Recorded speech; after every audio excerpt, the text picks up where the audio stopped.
Assalamualaikum warahmatullahi wabarakatuh.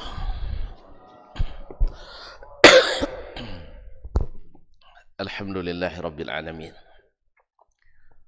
Wabihi nasta'in ala umurid dunya wad din. Ashhadu an la ilaha illallah wahdahu la syarika lah, al-malikul haqqul mubin, wa huwa waliyus salihin wa khaliqul khalqi ajma'in wa razikuhum wa ma min dabbatin fil ardi illa 'ala Allahi rizquha wa ya'lamu mustaqarraha wa mustawda'aha kullun fi kitabim mubin. Wa asyhadu anna Muhammadan abduhu wa rasuluh an-nabiyyus shadiqul amin wa qaidul ghurril mayamin sallallahu alaihi wa ala alihi tayyibin wa azwajihi tahirati ummahatil mu'minin wa ashabihi al-qadatil ghurril mayamin wattabi'ina lahum bi ihsanin ila yaumin yamtazu fihi ashabus shimali an ashabil yamin. Amma ba'du, fattaqullaha ayyuhal muslimun tafuzu inda rabbikum yawmaddin. Ya ayyuhalladzina amanu taqullaha haqqa tuqatih wa la tamutunna illa wa antum muslimun. Bapak-bapak dan ibu-ibu, saudara-saudara dan saudari, serta adik-adik dan anak-anak jemaah salat subuh di Masjid Riyadhul Jannah ataupun yang menyaksikan melalui media serta mendengarkan melalui radio dimanapun berada. Besar, tak saya sebut gelar, ulama dengan ilmunya,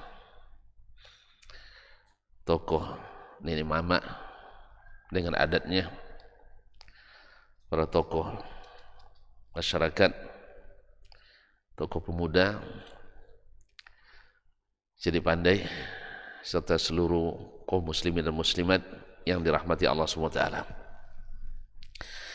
Pada kesempatan pagi ini, di hari Ahad ini, di bulan Al-Muharram, bulan yang disucikan, yang dimuliakan, kita pun diizinkan Allah SWT sama-sama menikmati indahnya, senangnya berada di taman, di antara taman-taman surga ini, di rumah Allah SWT, tempat yang paling dicintai Allah, tempat yang paling menenangkan dan menenteramkan, tempat yang menjadi saksi atas iman dan Islam, benteng pertama dan terakhir, tempat lahirnya para ulama, lahirnya para tokoh, takah pemimpin yang sentiasa dirahmati Allah Subhanahu wa taala. Oleh itu kita bersyukur kepadanya atas nikmat yang besar ini. Semoga nikmat ini semakin terasa sampai akhir hayat kita nanti. Mudah-mudahan dalam ketaatan kepadanya. Dan semoga saudara-saudara kita yang belum mendapatkan, kita doakan juga. Semoga mereka mendapatkan apa yang kita dapatkan, karena tak akan mengurangi bagian kita. Penuh pun masjid ini, bagian tetap dapat kita. Mudah-mudahan kita jadi penyebabnya, dia dapat, kita pun tak ketinggalan. Jadi ajak semuanya, ya, saudara-saudara kita yang belum merasakan nikmat besar ini. InsyaAllah setiap kita yang duduk di majelis ini, seperti yang dijanjikan oleh Nabi dari Allah Subhanahu wa taala dalam hadis qudsi, selesai majelis kita dapat bingkisan istimewa, yaitu ampunan dari Allah Tabaraka wa taala. qumu maghfuran lakum. Berdirilah kalian dalam keadaan diampuni dosa kalian. Sekalipun datang, mungkin tidak sengaja, atau karena ada kepentingan, atau untuk ngintip-ngintip kajian. Kata Allah SWT ketika dilaporkan oleh malaikatnya, inna fihi fulanan, di tempat itu bersama mereka ada si fulan, inna makana ya'ti li haja, dia datang untuk satu kepentingan, bukan untuk ikut pengajian. Dijawab oleh Allah SWT, ulaika qaumun la yashqa bihimul jalis. Allah yang jawab langsung, mereka, siapapun duduk dengan mereka tak ada yang rugi. Subhanallah. Nak ngintip kaji pun tak rugi juga, apalagi kalau betul-betul mengaji. Yes, ya? Banyak yang awalnya ngintip-ngintip, habis itu kepincut, kata orang Jawa. Kaum muslimin dan muslimat dirahmati Allah. Sebab apa? Memang dulu sejak awal Nabi SAW berdakwah, banyak yang ngintip-ngintip, mengendap-endap. Orang yang Allah inginkan dapat hidayah, lapang dadanya, tapi yang tidak, sempit pula dananya. Semoga kita termasuk yang dilapangkan. Amin ya rabbal alamin. Salawat dan salam kepada baginda Nabi SAW. InsyaAllah di majlis ini, majlis salawatan yang banyak salawat kepada Nabi SAW. Kenapa tidak? Karena namanya selalu disebut, dan ketika namanya disebut pasti kita tidak mau jadi orang bakhil. Orang bakhil, kata Nabi, nama aku disebut, dia tidak mau berselawat kepadaku. Maka Imam Ahmad rahimahullah mengatakan, ahadzun nasi bi Rasulillah sallallahu alaihi wasallam ahlul hadis. Orang yang paling beruntung dengan adanya Nabi sallallahu alaihi wasallam adalah ahlul hadis. Apa sebab? Ahlul hadis yang sentiasa membaca hadis dan merujuk kepada hadis dan mengamalkan hadis. Apa katanya? Li'annahum kullama dzukira ismuhu sallu alaihi. Sebab ketika setiap nama Nabi disebut, pasti mereka mengucapkan salawat dan salam kepadanya. Dan tidak ada yang lebih banyak membaca hadis melebihi ahli hadis. Oleh itu beruntung kita kalau belajar sirah Nabi sallallahu alaihi wasallam. Dah gitu ada cukup dulu. Gitu aja sudah cukup. Pulang kita. Belum. Kalau kita teruskan. Insya Allah tidak lama. Kira-kira jam 6 lewat sejam kita selesai. Jam 6 lewat sejam. Sampai selesai. Insya Allah tidak panjang-panjang. Karena tidak target selesai. Kalau hanya pakai kitab ini hanya 5 jilid. Ya, tapi saya tidak terpaku pada satu kitab, insyaallah. Ma'asyiral kiram dirahmati Allah SWT. Qala, afwan. Kemarin di pertemuan pertama ya. Ini yang kedua nih Ustaz Adnan. Yang kedua ini. Nah. Soalnya saya lupa ingat itu. Di pertemuan pertama, ada yang masih ingat isinya? Terpaksa diulang lagi ya. Tidak apa-apa, memang ulang-ulang kaji itu tidak ada masalah. Sebab kalau cerita indah diulang berapa kali pun tidak ada masalah. Yes, ya? Ya enggak? Antum sering baca apa dulu? Cerita-cerita fiksi. Misalnya novel, komik. Waktu kecil pun enggak? Apa komik antum baca dulu kecil? Doraemon jelas belum ada waktu itu. Antum bukan generasi Doraemon, belum. Saya pun enggak. Nah, apa masa gitu dulu? Wiro Sableng, woi, gawat rupanya. Kapak Sakti 212 rupanya ya. Subhanallah. Itu fiksi, tapi luar biasa, diulang-ulang tak bosan, iya kan? Masya Allah. Masih ingat judul-judulnya? Si Buta. Ma'asyiral kiram dirahmati Allah. Allah musta'an. Kita terfitnah juga dulu sih. Kawan sekali sewa di tetangga asrama 1 tas. Dia biasa tamatkan dalam 5 hari itu. Baca buku nahwu 5 tahun tidak tamat. Allah musta'an. Jadi kadang-kadang ikut juga nimbrung gitu bacanya, sehingga saya tahu. Masih di pondok dulu, tidak boleh sebenarnya baca Qurannya, gimana tidak boleh. Caranya gimana? Ini nahu di atas, komik di bawah. Allah Ustaz, buka rahasia juga jadinya. Ya dulu kita tidak tahu dosen, alhamdulillah. Nah, jadi bacanya tidak bosan-bosan, diulang lagi, diulang lagi. Padahal fiksi. Kalau ini kisah nyata dan ceritanya luar biasa. Kisah nyata tapi luar biasa. Itu kisah fiksi hanya dalam halusinasi dan hayalan, imajinasi manusia.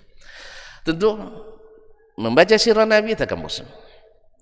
Ma'asyiral kiram, sudah kita sebutkan bahwa Nabi alaihissalatu wassalam, ya, Nabi sallallahu alaihi wasallam adalah hadiah istimewa dari Allah untuk kita. Kenapa tidak? Orang dalam kegelapan, tidak tahu berkeyakinan, tidak tahu beribadah, tidak tahu muamalah, tidak tahu berakhlak dan adab yang baik, kecuali hanya mengikut rasa, pikiran dan perasaan. Yang namanya perasaan dan pikiran tidak ada yang sama. Baik di tempat ini, tempat lain belum tentu baik. Terpuji di tempat ini, tempat lain belum tentu terpuji. Ya tak? Maka tidak ada kata sepakat manusia. Ketika tidak ada kata sepakat, tentu sering tentang ikhtilaf, selalu berselisih.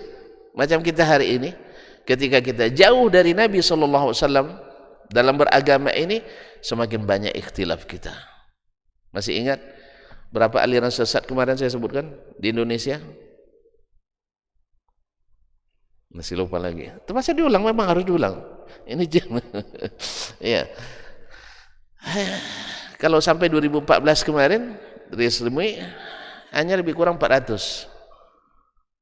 Ya, secara detailnya, pokok-pokoknya sebenarnya kembali juga ke perkiraan dan perasaan. Atau dalam kurung atau garis miring al-hawa. Mengikuti hawa. Hawa pikiran, hawa perasaan. Ma'asyiral kiram dirahmati Allah, Bapak dan Ibu, saudara-saudari yang saya muliakan, saya hormati, sentiasa dirahmati Allah Subhanahu wa taala. 400-an. Bandingkan dengan negeri yang dihidupkan padanya sunnah Nabi sallallahu alaihi wasallam. Antum lihatlah negeri-negeri Islam hari ini yang minus aliran menyimpangnya, pasti di negeri yang hidup padanya sunnah Nabi sallallahu alaihi wasallam, hidup sirah Nabi alaihi salatu wasallam. Jadi bahan kuliah wajib, bahan kurikulum wajib, ya, dan kemudian mengikrarkan, memproklamirkan diri sebagai pengikut sunnah Nabi Sallallahu Alaihi Wasallam. Lihat, dimanapun ada bangsa hari ini, negara hari ini, negeri Islam yang tidak merujuk, mengampanyekan, merujuk, memproklamirkan, merujuk kepada as-salafus salih, pasti aliran sesatnya ramai. Pasti ramai. Tapi kalau seandainya mereka menjadikan ikutan satu-satunya dalam berakidah, dalam beribadah, dalam bermuamalah, dalam berakhlak dan beradab, Nabi SAW pasti sedikit atau minus aliran menyimpangnya. Aliran menyimpangnya. Cuman sayang, yang mengikut Nabi secara konsekuen ini oleh yang sesat dikira sesat pula. Biasalah orang sesat dikiranya orang lain yang sesat. Tentu saja, di mana kita mengukurnya? Inilah sirah Nabi Sallallahu Alaihi Wasallam. Untuk mengukur mana yang tersesat, mana yang berada di jalan yang utama, tentu kembali kepada yang dengannya dulu umat itu kembali ke jalan yang benar. Siapa itu? Nabi Muhammad Sallallahu Alaihi Wasallam. Kalau ikut perasaan, tidak rela kita mengatakan kamu ini aliran sesat. Rela untuk bilang gitu? Tidak rela kita.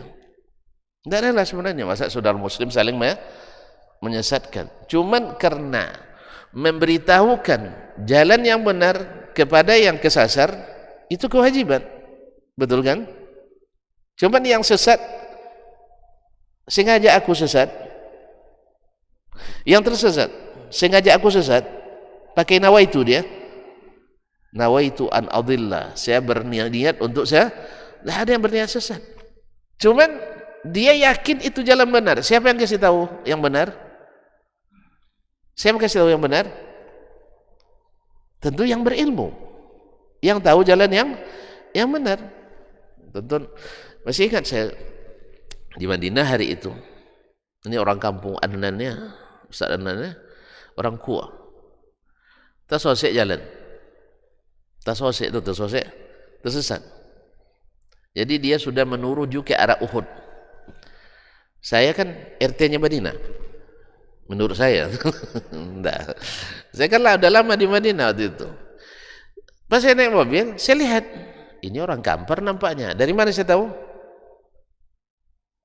Hah? Aksesorisnya. Aksesorisnya. Karena kita kan alhamdulillah Indonesia kan kaya aksesoris. Bineka Tunggal Ika. Beragam, berbeda, tapi tetap satu dalam kerangka. Ada lupa kaji nampak NKRI harga mati, alhamdulillah. Jadi saya lihat dari aksesorisnya orang Kampar. Saya tidak peduli orang Kampar manapun, yang jelas orang kampung saya. Sebab ketika saya di luar negeri Kampar itu kecil, tapi dalam negeri Kampar itu besar. Nah, lalu saya ikuti di belakang. Mereka sudah jauh kesasar. Kalau untuk jalan kaki cukup juga untuk sarapan sekali lagi gitu. Saya bilang, Assalamualaikum. Salam. Kemana tuh? Langsung bahasa Ocu saya, bukan bahasa Indonesia lagi. Tuh, pergi kemana rohnya? Jangkok kabun. Enggak, menuju hotel katanya. Di situ enggak hotel untuk kuburan setelahnya. Dapat kuburan syuhada Uhud. Nah, uang siapongnya masuk motor dan beko Cito ya. Suruh masuk mobil saya. Tidak mau dia. Terpaksa saya keluar dulu. Saya tarik tangannya masuk, saya bilang, nanti Datuk hilang di sini dulu. Hilang Datuk. Dia dengan satu Datuk, tiga ibu-ibu. Ya, yang dah tua juga. Apa coba dia? Bahasa Ocu saya, tidak mungkin saya orang Arab. Tidak mungkin saya orang Amerika. Iya kan? Tidak mungkin saya orang Belanda. Tetap curiga sama saya. Coba bayangkan. Sampai saya jelaskan, den wang mujalai. Asli bahasa Ocu, gue enggak bahasa Ocu wang poken lah. Ya, kalau kalian wang Ocu kadang tuh poken hilang bahasa Ocu. Nah, asli bahasa Ocu Madinah itu. Itu jalan tua. Ikut tambah jauh nanti. Ayo saya antar. Ini Datuk udah tersesat jauh nih, lah jauh tuh sosek gue kan. Sampai saya yakinkan, baru mereka masuk. Itu Pak Pembayu aja, ditanya pula berapa bayar gitu. Pokoknya etong dalam mobil aja nanti. Jadi agak nakal saya tuh Pak. Ya mengingat mereka tuh tidak percaya saya, akhirnya timbul nakal saya sedikit Ustaz. Tapi nakal baik, tidak apa-apa. Ya, saya sengaja bawa dia belok-belok. Ya, sengaja bawa belok-belok masuk ke gang-gang sempit itu, jalan-jalan tikus itu. Mak jauh yang ya. Iya itulah makanya kalau itu udah ikut saya tambah payah nyari nanti. Bawa jauh. Akhirnya saya berhentikan di depan hotel mereka. Mereka kenapa tidak mau saya ajak? Karena mereka tidak percaya. Tidak percaya? Kenapa tidak mau saya tunjukkan jalan? Mereka tidak percaya. Tersesat. Kalau yakin dia tersesat, yakin dengan saya. Akhirnya dia tidak mau. Tidak mau mereka. Mereka orang lain kaminya. Kemana? Ke lain, ke Kinang, ke lainnya wajib mah. Nah, jadi kaum muslimin. Jadi mereka tidak yakin tersesat. Cuman karena saya tahu hotel mereka, sebab sebelum jemaah haji datang, kami sudah di situ selalu main. Sudah berkomunikasi dengan orang maktab di sana. Nah, jadi sudah hafal betul. Apalagi awak RT Madinah. Kaum muslimin dan muslimat dirahmati Allah SWT. Karena saya yakin sesat, tentu saya tidak biarkan mereka pergi sampai dia mau. Ya, saya bawa mobil. Jadi karena dia tidak yakin sesat, maka saya terpaksa muter-muter. Sama juga orang sekarang kalau tidak yakin dia tersesat, ceramahnya sedikit muter. Muter-muter juga. Makanya kalau tentu lihat saya muter-muter ceramah gara-gara itu tuh. Iya, sebab kayaknya gaya ini agak lebih meyakinkan daripada langsung to the point. Iya kan? Kalau langsung to the point terpanjat dia, Pak. Langsung lari, tidak mau balik lagi. Coba muter-muter dulu, dilengah-lengah dulu, diandu-andukan. Lola. Nah, andukan diri sedikit. Nah, baru dia tahu. Saya bawa, berhentikan di belakang hotelnya. Pak, udah sampai. Kalem ya. Sengaja saya di belakang gelap kan. Nggak sini katanya, pokoknya turun. Kalau nggak tambah ongkos lagi dulu. Ini nggak mau juga dia turun. Akhirnya saya matikan mobil, saya yang turun, saya bimbing ayam. Sebenarnya ini kan depannya kan sini tuh.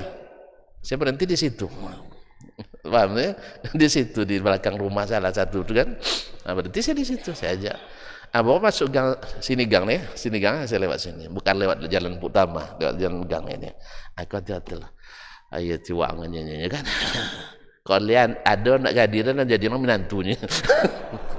Kalau masih anak gadis saya masih ada, saya akan jadikan kamu menantu katanya. Allah Ustaz. Tapi saya bilang udah terlambat juga Pak.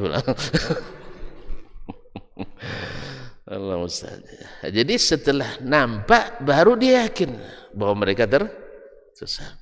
Dia saya tunjukkan, ini jalan bapak ini tadi, bapak sudah sampai ke jalan dekat Beringin sana itu, saya bilang, jalan Beringin apa?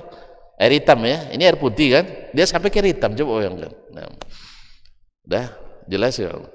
Jadi besok ini tandanya, baca. Jadi orang yang tersesat, kesasar, rata-rata tidak yakin dia tersesat. Makanya antum harus pandai-pandai nunjukkannya, jangan bapak sosek ya parah lah dia bilang sosek. Nah, jangan bilang sosek, bapak salah jalan. Gitu aja lah. Ini beda sosek dengan salah jalan gitu. Atau mungkin jalan bapak ini terlalu panjang. Kalau ini agak singkat jalan, orang kan suka jalan pintas kan.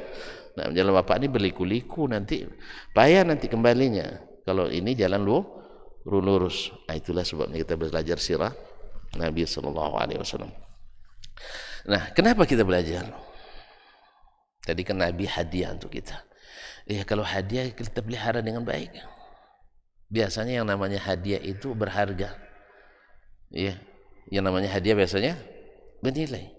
Bukan harga ininya, enggak.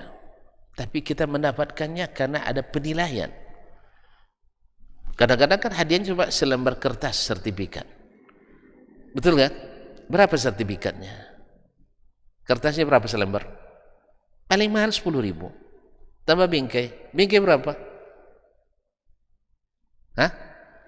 5.000. Apa? Kadang tidak ada bingkainya, kadang map saja. Map berapa satu?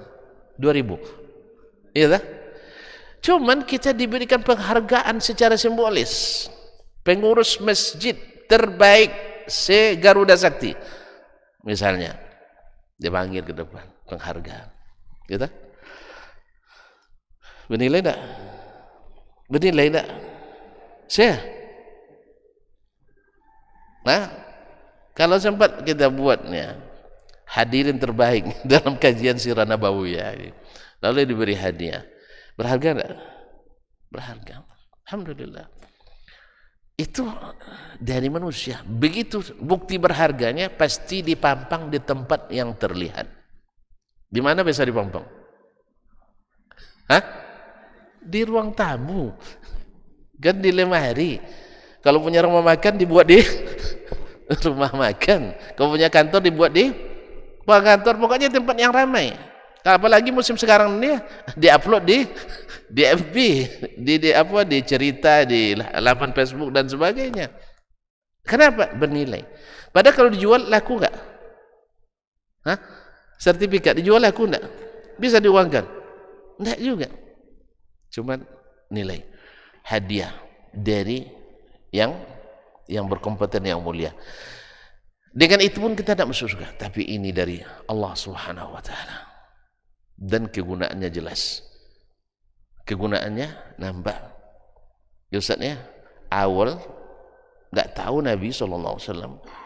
Jarang nengok masjid. Ya dah? Sekarang setelah mencintai Nabi, kita rajin ke masjid. Kalau dah rajin ke masjid, tanda iman meningkat. Tanda bahwa sholat kita insya Allah semakin baik. Kalau semakin baik, tanda amal lain akan mengikut. Tanda amal lain mengikut. Karena Nabi katakan, yang pertama dihisab hari kiamat adalah sholat. Bila baik sholatnya, baik amalan yang lain. Oh, ternyata kalau nak memulai baiknya amalan orang, dimulai dengan baiknya amalan salat. Allah yang katakan itu. Wa aqimis salata innas salata tanha 'anil fahsya'i wal munkar. Makanya kalau orang yang tak salat tidak boleh diberikan kekuasaan. Apa sebab? Dia kan tak ada kemungkaran yang dia takuti.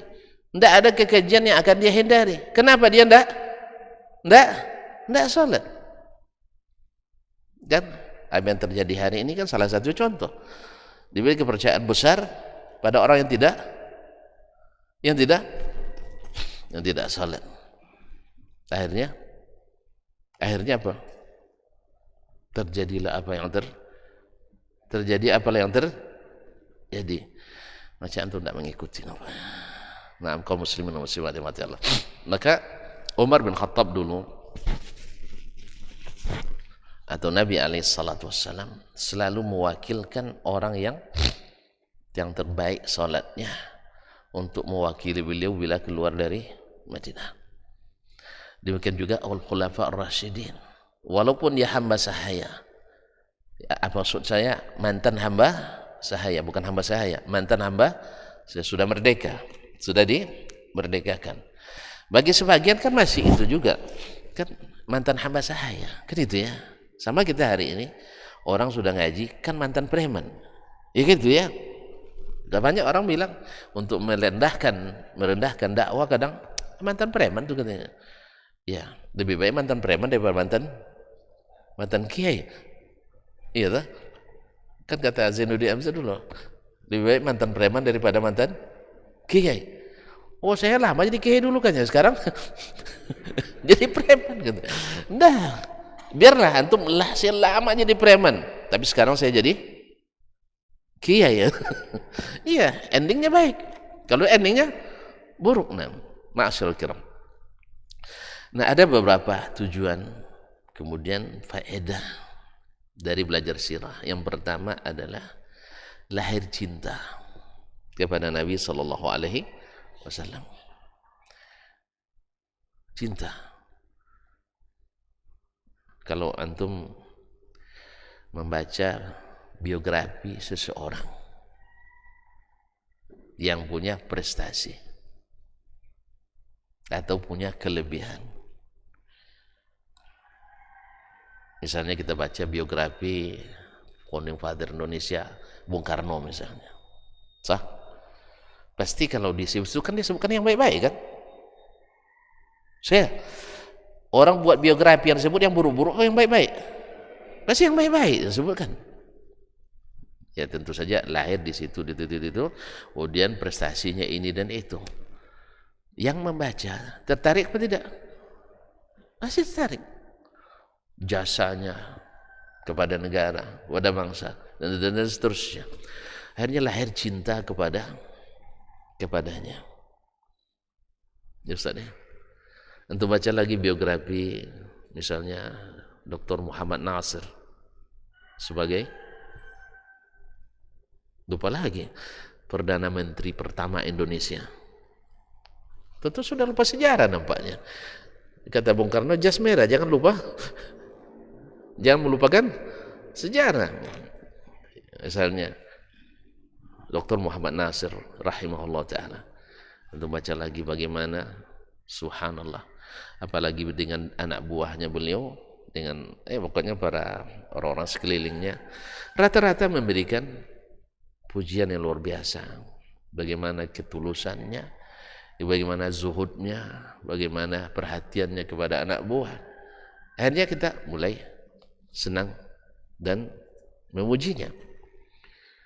Nah, siapa lagi? Pak Soeharto misalnya. Antum merasa kehilangan jadinya dengan Pak Harto ya. Nyesel kenapa reformasi. Iya.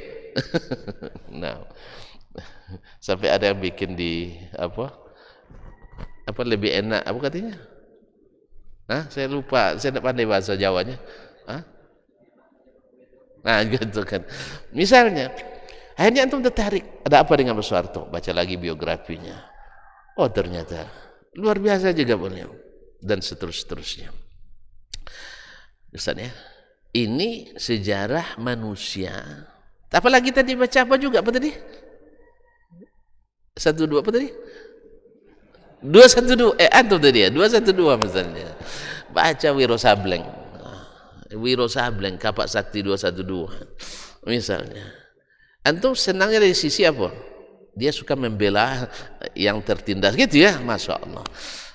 Nah, walaupun banyak dosa-dosa yang dibuatnya sebenarnya. Kan syirik dalam isinya kan banyak. Allah musta'an. Tapi antum kagum waktu itu. Waktu itu antum kagum. Karena kita tidak tahu mana yang benar, mana yang salah, mana yang batil itu.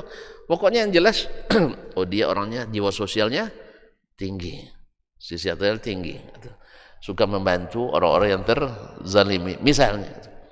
Subhanallah, penyayang dan sebagainya, dan supel dalam bergaul. Akhirnya suka baca. Asal ada serial baru, penulisnya siapa? Lupa antum, Sebastian Tito. Allah musta'an. La haula wala quwata illa billah. Jadi ikhwani, itu aja. Nah, begitu membuat orang mencintainya. Padahal semua manusia tidak ceritakan semua sisi kehidupannya. Yang fiksi aja bisa membuat kita begitu, terbawa. Nah, sedangkan baginda Nabi SAW tak satu sisi pun dari sisi kehidupannya kecuali dibuka ke depan umum. Kalau kita dibuka keseharian kita, untuk sehari sajalah dibuka, entah kemana mukanya mau disembunyikan, ya kan? Misalnya hari ini mulai subuh salatlah di masjid Riyadhul Jannah, selesai butuh ngaji, habis ngaji sampai di rumah belum siap sarapan, dah mulai naik darah dikit. Mungkin dituliskan itu? Kan akan beda dengan Nabi kita sallallahu alaihi wasallam. Sampai di rumah, indakum min syai', ada sesuatu? Jawabannya kalau ada, makan beliau. Kalau tidak, ini idzan shaim, saya puasa. Kalau orang puasa masih marah, harusnya. Tapi banyak orang marah di bulan, tidak tahu kamu saya puasa nih katanya. Pada puasa harusnya menahan marah, tapi tidak, justru marah. Sama juga ibu-ibu nyuruh anaknya sabar, sabarlah dikit katanya. Ibu tidak sabar. Kamu tidak tahu sabar ya katanya. Dari tadi aku bilang sabar. Dia sendiri tidak sabar. Allah musta'an. Nah, Nabi SAW senang aja. Saya kalau gitu puasa. La ilaha illallah bi abi wa ummi salawatu rabbi wa salamu alaih. Kalau gitu saya puasa. Kasih makanan. Enak, dia bersyukur alhamdulillah. Tidak enak, dia tinggalkan tanpa sedikit pun mencela atau sedikit pun komplain, enggak ada. Ini juga kaum muslimin jadi pelajaran bagi kita. Mohon maaf ya. Misalnya kita belanja atau makan di warung, pesannya teh panas, tiba-tiba datang teh es, ya tak? Bisa saja orang teh silam. Kalau bagi saya, ini saya ya, karena Nabi SAW tidak pernah komplain makanan itu. Alasannya kan saya bayar kan, ini kan pembantunya. Ma'asyarul kiram, saya begitu aja lah. Teh es dengan teh panas tidak jauh beda, bedanya es saja. Keluarin aja esnya. Atau jarang minum teh es, sekali-kali minum teh es juga. Kalau enggak, bungkus. Nanti sampai di rumah dipanaskan. Gitu aja kok repot. Daripada kita bilang, kamu enggak becus kamu. Saya minta yang panas, kamu minta yang kasih yang dingin. Dia perasaannya sudah enggak enak, perasaan kita juga enggak enak. Semua serba enggak enak. Sampai besok talak 3, saya tidak akan makan lagi di sini. Habis itu nyesal. Habis itu menyesal. Karena makanan terenak di situ. Nak balik lagi sudah talak 3. Makanya kalau nak itu kan talak jangan langsung 3 ya, 1 aja dulu. Iju coba. Jelas ya. Makanya marah itu jangan ikuti. Jadi Nabi alaihissalatu wassalam tidak ada makan enak bismillah alhamdulillah. Kalau tidak ya ditinggalin aja. Hanya itu yang bisa Nabi lakukan. Tidak suka dia bilang apa namanya, dia tinggalkan saja. Orang sudah tahu itu. Kalau tidak dimakan berarti nggak suka. Jangan seperti ada orang, kalau bahasa kaminya luwilaye, apa bahasa Indonesia, lurus tabung gitu. Apa namanya, pokoknya terlalu polos gitu mengungkapkan. Yang buruk juga disampaikan, yang baik juga disampaikan. Diundang makan oleh oleh kakak tuh, kakak sepupunya kan. Lalu dia bilang, aku tak maaf Ji katanya, mungkin makanannya kalau bahasa kami lowe beso, tahu lowe beso? Tidak jelas rasanya gitu. Tidak jelas rasanya. Iya coba lowe beso. Dia akan betul mau tidak jelas rasanya katanya. Tersinggung orang. Bilang aja alhamdulillah, ini luar biasa. Gitu aja, luar biasa enggak enaknya. Tapi ditakdirkan gitu. Tidak dibunyikan. Betul wah. Bukan. Pokoknya luar biasa makanan ini wah. Gitu aja lah gitu. Habis itu bisa minta garam dikit. Berarti kurang garamnya. Daripada lawe besok tidak jelas rasanya. Nah, jadi begini. Nah, Nabi kita alaihissalatu wassalam seperti itu. Cemburu istrinya pada istri yang lain ngantar makanan ketika Nabi bertamu.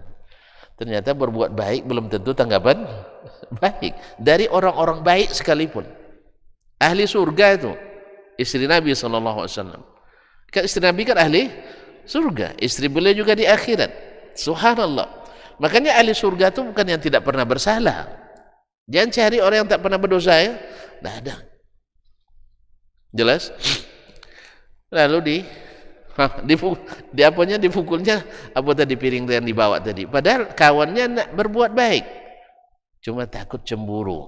Wah, tidak di rumah dia pun dilayani, apalagi di rumah sendiri. Makanya sebagai istri juga harus pandai-pandai juga. Jadi ketika belum ada saingan, biar suami tidak cari saingan, layani mereka dengan baik. Ya, walaupun tidak lapar, duduklah bersamanya ketika makan. Kalau bisa piringnya pilih yang terbaik. Ini enggak, piring-piring yang bagus-bagus simpan tuh orang. Suami kasih piring plastik. Kayak makan kayak apa aja, bungkus dalam perjalanan kan. Nah, ini sebenarnya seni-seni seperti ini ya memang perlu khusus rumah tangga nampaknya kita minimal. Kalau enggak buat fakultas perumah tanggaan kayaknya. Sederhana ikhwan, sederhana ibu-ibu, bapak dan saya muliakan. Tunjukkanlah perhatian supaya kawan tidak terpikir, wah kemarin kayaknya ketika makan di rumah si fulan, kan ini dipikir oleh antum kan, di rumah si fulan keluar piring-piring yang bagus gitu ya. Padahal saya datang tidak kasih tahu dulu, berarti memang gini setiap hari kan gitu kan. Tiba-tiba diajak makan, mereka sudah tersedia makanannya. Berarti bukan sengaja kan beda kan? Kalau saya mau datang nih, enggak. Pas kita datang, kami sedang makan, ayo langsung aja makan misalnya. Dilihatnya, waduh, gelasnya bagus, kayak raja dibuatnya. Itu ingat dia, Hana beli juga gelas kayak gitu, tapi keluarnya pas ada tamu aja. Pas saya makan tidak pernah dikeluarin. Berarti lebih mulia tamu dari saya. Akhirnya boleh dia nanya, istri antum orang mana sih katanya. Dikiranya orang mananya itu, oh istri saya orang misalnya orang suku ini gitu ya. Oh kalau gitu saya harus jadi istri yang suku. Akhirnya mulai dia pikir, malam udah gini tuh. Di mana kira dapatnya? Oh ingat, besar Adnan tuh suku apa? Suku itu dekatnya. Akhirnya udah mengenal. Bisa katanya mulai itu cerita. Jadi ibu-ibu juga harus pandai-pandai. Kaum muslimin dan muslimat dirahmati Allah SWT. Sebab ternyata dibantu pun di rumah madunya, oleh madunya di rumah sendiri, ternyata istri cemburu juga. Oleh sebab itu, maka selesaikan dengan baik di rumah kita. Iya. Tadi saya katakan, subhanallah, kadang-kadang memang laki-laki juga kayak gitu Ustaz. Antum senang kalau dibilang istri kayak gitu. Laki-laki juga kayak itu juga. Berapa banyak istri ajak kita ngomong, tapi karena urusan penting di HP, ini kalau tidak dijawab ini sekian dan sebagainya, hanya kita abaikan juga istri kita. Ya sih, senang asyik membaca atau menulis, isi cerita tidak diperhatikan. Ada juga salah kita, bukan mereka aja. Itu senang aja bilang salah istri, kita juga banyak salah. Allah musta'an. Pulang dah lambat-lambat terus, pergi sebelum subuh, pulang dah larut malam, kan salah kita juga. Nah, kalau terima balasan yang sama, siap-siap aja. Ma'asyiral kiram. Intinya, Nabi SAW semua kisah hidupnya dituliskan. Tadilah ketika istrinya cemburu, dipukul piring itu, jatuh dan pecah. Antum kalau punya istri kayak gitu, di depan sahabat-sahabat mulia, ada Abu Bakar, ada Umar, ada Utsman. Nah, antum dibuat istri kayak gitu di depan sahabat antum, gimana kira-kira? Ngamuk ya? Subhanallah. Tapi Nabi SAW, beliau hanya tersenyum, langsung bisa memaklumi, tak ada sumpah serapah keluar dari mulutnya, baik di depan teman-temannya maupun setelah balik lagi ke rumah istrinya yang tadi melakukan. Beliau hanya bilang, ganti ini. Dia hanya bilang pada sahabatnya, gharat ummukum, ibu kalian cemburu. Biasalah yang namanya ibu-ibu cemburu, selesai. Supaya sahabat juga maklum. Sahabat pasti senyum-senyum diri. Itu belum seberapa tuh Pak. Itu belum seberapa tuh Pak Ustadz, katanya kan. Saya lebih dahsyat lagi katanya. Nah, itu. Iya kan, makan orang tuh tidak berkuah kan, kalau kita berkuah. Karpet yang baru saya beli hari raya Idul Adha kemarin tidak bisa pakai lagi kan. Allah Ustaz. Iya mah tumpah gulai yang banyak kunyitnya di situ. Dicuci tidak mau hilang katanya. Nah, itu. Padahal baru beli Idul Adha, nabung pula 2 tahun untuk belinya katanya. Allah musta'an. Jadi begini. Jadi yang begini ini kaum muslimin dan muslimah pasti akan melahirkan cinta kepadanya. Dan cinta ke Nabi SAW buahnya banyak sekali. Yaitu kita cinta Nabi itu bukan masalah pilihan, tidak, wajib. Mencintai Nabi itu adalah wajib, tanda iman. Wajib mencintai Nabi SAW. Kadar cintanya dikatakan Umar radhiyallahu anhu suatu hari digenggam tangannya oleh Nabi SAW. Indahnya kalau tangan kita digenggam oleh Nabi ya, SAW. Apalagi kalau lututnya dicium Nabi ya. Tapi aja anak kecil dulu antum. Jangan jadi wali. Nah, kalau jadi wali nanti meremehkan Nabi gitu. Nah, kaum muslimin dan muslimat dirahmati Allah, kan ada yang klaim Nabi keluar dari kuburannya hanya sekedar mencium lutut guru. Innalillahi wa inna ilaihi raji'un. Banyak juga yang percaya tuh. Ya, banyak juga yang percaya. Naik haji, habis itu Nabi keluar dari kuburannya hanya untuk mencium lutut tuan guru ini. Saya waktu itu di Madinah nggak ada cerita. Iya, saya kalau musim haji setiap hari di Masjid Nabawi. Nggak ada orang. Ya kalau memang keluar Nabi kan nampak semua yang lain lah. Ya kan? Pastilah heboh. Nabi keluar, yang dicarinya seorang tuan guru dari Indonesia. Kira-kira jadi trending topik enggak ya? Jadi berita viral enggak? Hah? Jadi berita viral. Oh enggak, ini beda makomnya. Kalau beda makom enggak ikut lagi kita. Ya kita kan enggak makomnya, jadi beda lagi makomnya. Jadi kaum muslimin dan muslimat dirahmati Allah. Enggak, ini kisah nyata. Itu bukan, itu khurafat. Itu khurafat.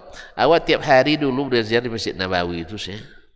Antara maghrib dan isya baca hadis sampai tamat Sunan An-Nasa'i di situ dengan muhaddis Madinahnya Syekh Muhammad Abdul Muhsin Abbad, Syekh Abdul Razak, ya. Tidak pernah pula keluar Nabi minimal cium jidat pun tak ada, apalagi cium lutut gitu. Kalau hanya karena salawat, tadi saya bilang tidak ada yang lebih banyak salawat kepada Nabi daripada ahli hadis. Berapa kali kita salawat kepada Nabi tadi?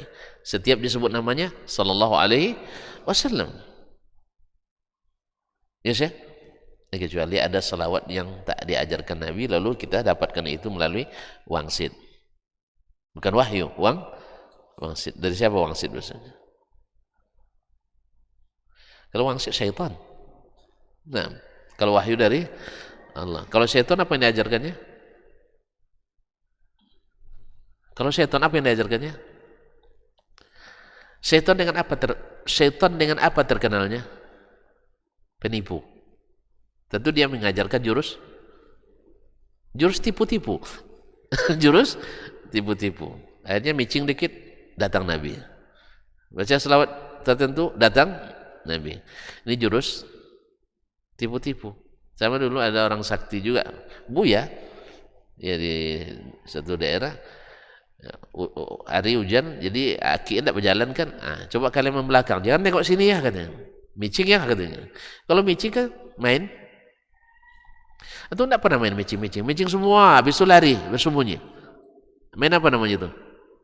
Main umpet-umpetan ya. Jadi ngumpet-ngumpet itu artinya tipu-tipu.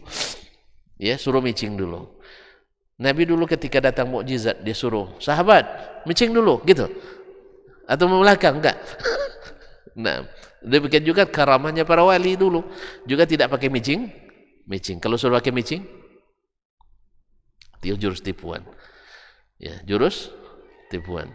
Allah musta'an. Baik, nanti akan dibahas akan ada nanti insyaallah. Jadi Nabi yang demikian menimbulkan cinta. Nah, Nabi alaihissalam suatu hari menggenggam tangan Umar radhiyallahu taala anhu. Lalu Umar saat itu menyatakan, "Ya Rasulullah, innaka la ahabbu ilayya min kulli syai' illa min nafsi." Ya Rasulullah, ya kan genggam tangan kita tidak akrab ya. Kalau udah akrab begitu, tentu senang, lahir sayang dan cinta. Ustaz ya. Makanya orang berebut nak cium tangan kiai kan gara-gara itu. Apalagi kalau kiainya sendiri yang cium tangan antum, misalnya, atau genggam tangan antum. Ya sih? Orang berebut nak pegang tangannya. Sekarang syekh ni yang nak pegang tangan antum. Gimana?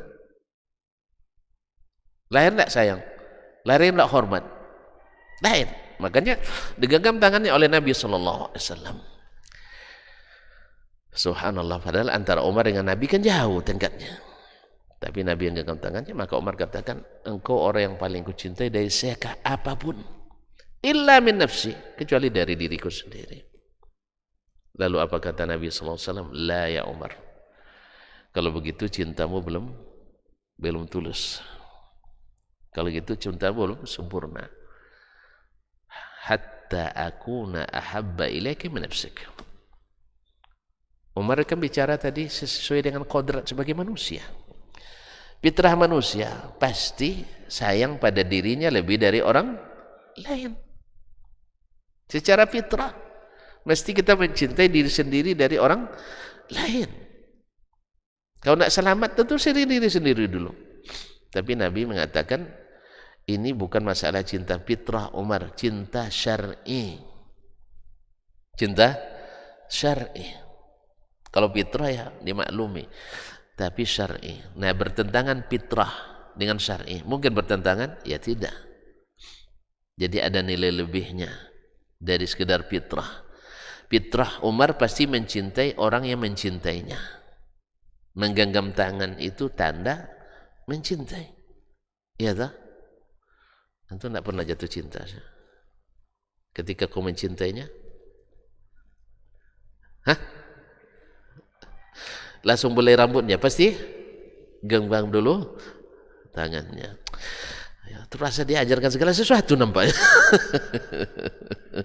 Masyaallah kiram dirahmati Allah. Jadi cinta syar'i, bahwasanya belum sempurna cintamu sampai aku lebih kau cintai dari dirimu sendiri. Berarti cinta Nabi harus di atas cinta pada diri sendiri. Apa sebab? Karena cinta kepadanya menyelamatkan diri. Cinta ke Nabi menyelamatkan diri. Apa sebab? Nabi itu lebih dekat pada diri kita dari diri kita sendiri. An-nabiyyu aula bil mu'minina anfusihim. Nabi itu lebih dekat, lebih cinta, lebih utama pada diri orang beriman dari diri mereka sendiri. Nabi lebih sayang kepada kita dari diri kita sendiri. Nabi ngajak kita ke surga, Nabi ngajak kita orang saleh, kita sering mengajak ke neraka. Hawa kita menginginkan.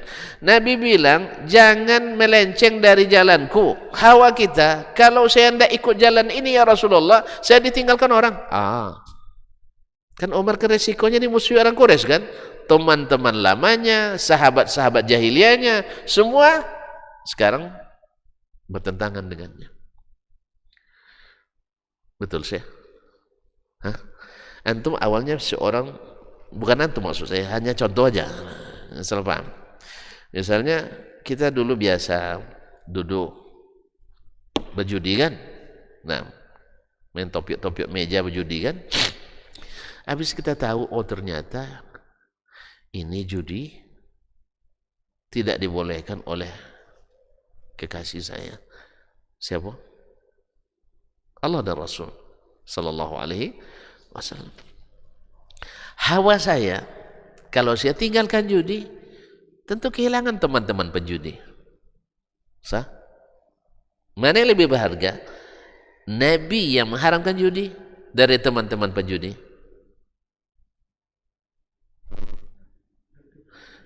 Nah, itu mulai ragu nampaknya. Kalau bicara realnya sekarang, rugi saya meninggalkan kawan-kawan tadi. Sebab bukan di bab judi saja saya di kelompok itu atau di komunitas itu disegani karena teman-temannya orang bagak-bagak, centeng-centeng. Biasanya suka berjudi kan orang bagak juga. Kadang-kadang pelindungnya orang bagak juga. Kan banyak backingnya orang bagak juga. Ya, kadang judi adu ayam. Ada bapak ini, bapak itunya bapaknya, bapak-bapaknya yang bersini kan. Ada enggak? Hah? Macamnya sekarang kan ada judi yang dia bosnya kan. Antum enggak mengikuti, alhamdulillah. Iya kan? 303 masih ingat? Hah? Ternyata, ini pelindungnya ya, paham dia, masya Allah. Paham. Jadi banyak seperti itu. Antum ikut komunitas itu, baga antum. Ada yang nak mencoba memberantas itu. Woi, di mana? Sini ya, yang bintang. Sini ya. Nah, kecuali antum punya. Kalau enggak, takut enggak? Nah, merasa di komunitas itu, hawa antum menginginkan, enggak mungkin saya tinggalkan ini. Akhirnya padam lagi sinar iman tadi. Tapi kalau antum punya prinsip bahwa saya lebih cinta kepada Nabi dari manapun, apapun risiko saya siap. Seperti kata Zaid bin Daqinnah, ketika dia ditangkap oleh orang-orang Quraisy, lalu dimutilasi hidup-hidup, potong telinganya. Apa kata mereka? Mau enggak kami lepaskan dan bawa Muhammad sebagai ganti di sini? Innalillahi wa inna ilaihi raji'un. Ya, jaminannya kamu selamat, Muhammad yang kami siksa. Apa jawabannya? Wallahi, demi Allah, saya tak suka Nabi kena duri di kakinya sedang saya santai dengan keluarga saya. Nabi kena duri di kakinya, saya santai di rumah. Itulah. Jangankan dia mau dibunuh, kena duri saja, saya selamat di rumah, saya tidak mau. Inilah cinta yang sesungguhnya. Oleh sebab itu, generasi sahabat yang mencintai Nabi lebih dari diri mereka, ujungnya apa? Seluruhnya anggota, seluruh generasi sahabat itu, yang sahabat ya, bukan kaum munafikin, bukan yang hidup di zaman Nabi. Karena ada yang bilang as-salaf itu yang hidup di zaman itu semua, enggak.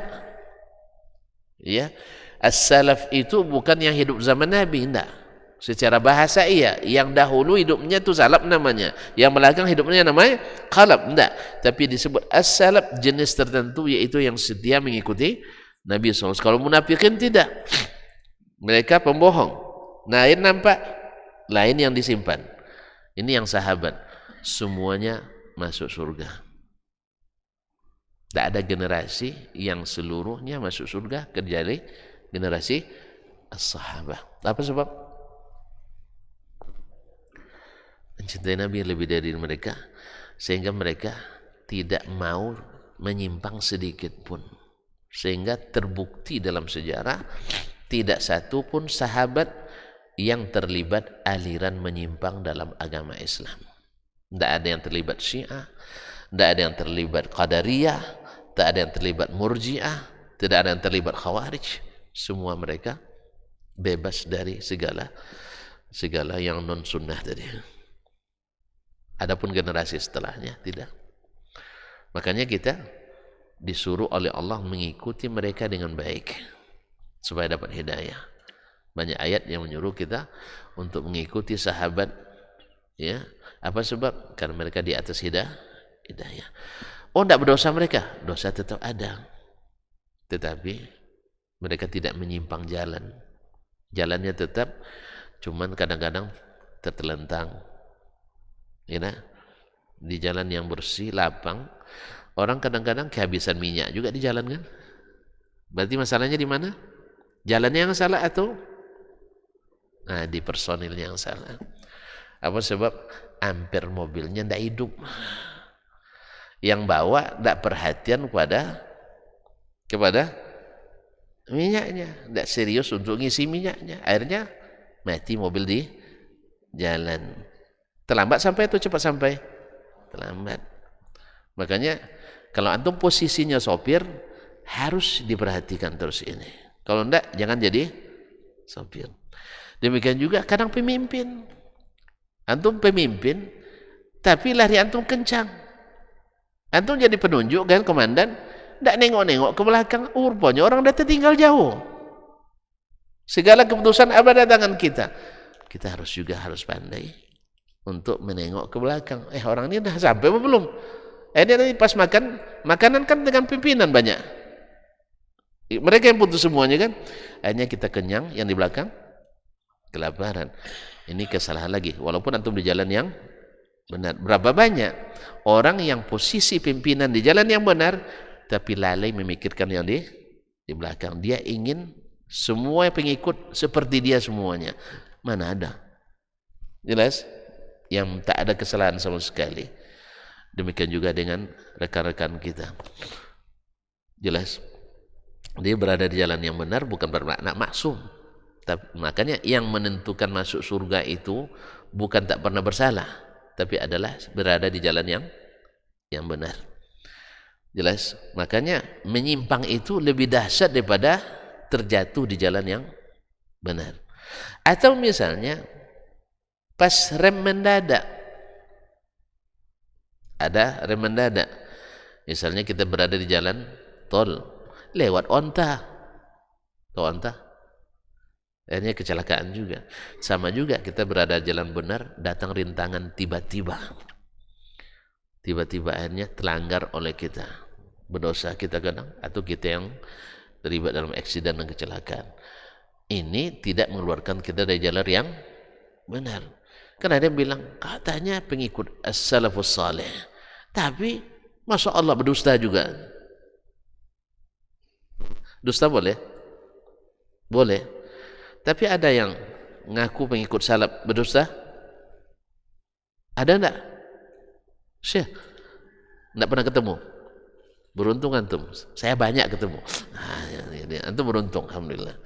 Ya, karena memang banyak berjalan, banyak yang dilihat lama hidup, banyak yang ditanggung. Semakin tinggi rating, semakin banyak cobaan. Saya banyak bertemu. Ya, mengaku ahli sunnah wal jamaah, tetapi banyak ada juga yang berdusta. Tak sengaja entah tidak, atau karena ada sebab-sebab lain yang dalam tekanan kadang. Karena manusia kadang tidak tahan dengan tekanan, akhirnya dia terpaksa berbohong. Jelas? Jelas? Nah, Allah musta'an. Oleh sebab itu, yang penting ditentukan dulu antum di jalur yang benar atau tidak. Setelah itu berusaha untuk, ibarat bawa mobil, periksa bannya, periksa olinya, periksa air radiatornya, periksa air apa namanya ini? Kipas? Enggak, apa namanya? Sweeper. Itu lupa juga. Jarang jalan jauh lupanya. Periksa businya, ya, semuanya diservis. Kemudian kampas remnya, spionnya, semua lampu-lampu dan sebagainya, apalagi kalau jalan malam hari. Ternyata dalam perjalanan konslet, mati lampu. Antum tidak tahu, terjadi komunikasi dengan mobil lain, senggol kita. Ya, bukan kesalahan yang disengaja. Semoga tidak berdosa. Andai berdosa paling didenda. Habis itu kita tetap di jalan yang benar. Jelas? Jadi jangan cari katanya di jalan yang benar, tapi banyak juga pelanggaran enggak. Pasti di jalan benar lebih minim pelanggaran daripada di jalan yang tidak benar. Baik, sampai sini dulu.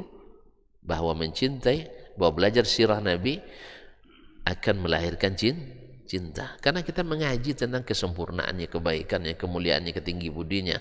Coba lihat, kalau makan dalam perjalanan misalnya akan pelajari Nabi SAW.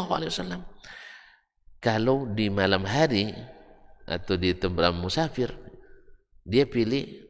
Sebenarnya kan dia sebagai rasul, sebagai pimpinan, tinggal istirahat aja kan. Beliau juga ikut untuk masak. Kalau bagi tugas, pilih yang paling beresiko tinggi. Misalnya, kalau yang paling sulit di padang pasir, cari apa kalau untuk masak? Cari air. Terus, air dah dibawa, karena biasanya orang cari singgah dekat situ. Bawa air atau singgah di tempat yang ada sumber airnya. Setelah itu cari kunyit. Orang pakai kunyit di situ, gitu cari kayu bakar. Apa sebab? Ya, payah cari kayu. Yang kedua beresiko, karena di malam hari dikira kayu, rupanya ular. Nabi yang carikan kayunya. Jadi padahal beliau kalau mau ingin bisa bebas. Sama ketika bangun masjid, beliau ikut ngangkat batanya. Jadi kalau nanti ada ustaz yang ikut gotong royong, jangan dilarang, biarin aja. Kalau perlu nanti minta belikan kami juga sarapannya.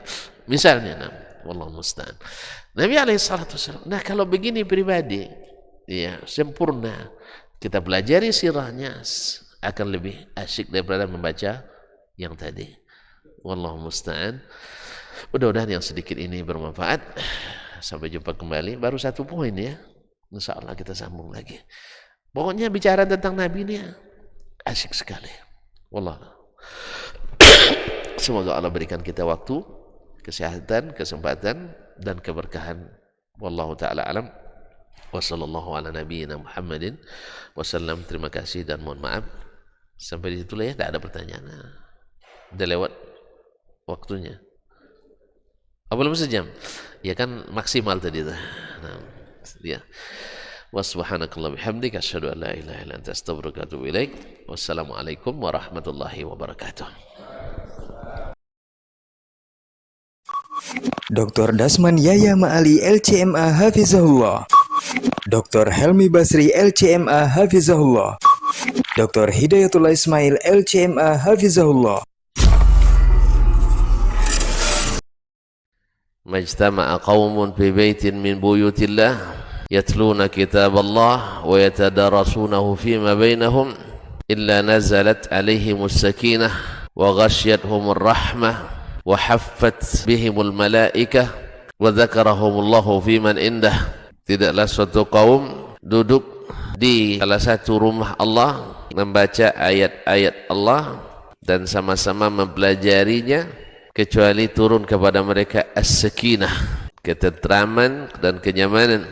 Wa ghasyiyatuhumur rahmah, dan mereka diliputi pula oleh rahmat, kasih sayang dari Allah Subhanahu wa taala. Wa haffat bihimul malaikah, dan mereka pun dikelilingi oleh para malaikat, karena malaikat suka majlis-majlis zikir dan ilmu. Wa dzakarahumullahu fiman indah, dan Allah akan banggakan sebut-sebut mereka di kalangan malaikat-malaikat yang ada di sisinya, di masyarakat atas. Mudah-mudahan kita termasuk yang sering disebut-sebut di sisi Allah di kalangan para malaikat, dan di akhir majelis ini mudah-mudahan kita pula mendapatkan seperti yang tersebut dalam hadis qudsi, qumu maghfuran lakum, silahkan berangkat meninggalkan majelis ini dalam keadaan diampuni dosa-dosa kalian.